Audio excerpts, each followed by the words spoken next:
godiya.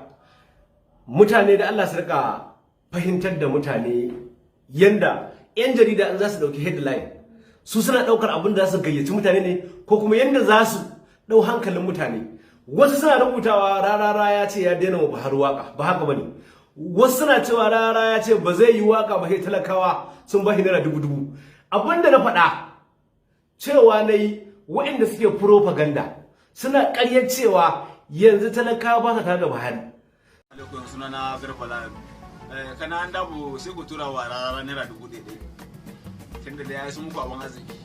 Gwamnatin Buhari ba abin da ta yi mana, amma dai ya faɗa a waka sa yake cewa gida Buhari so da zakai ruwa an adam da yana da manduwa kan Buhari hau araru kowa da gir yake har hade ruwa. Wato dan adam yana da mantuwa, sun manta mu abin da suka yi mana a jihar Kano. Dan adam yana da mantuwa.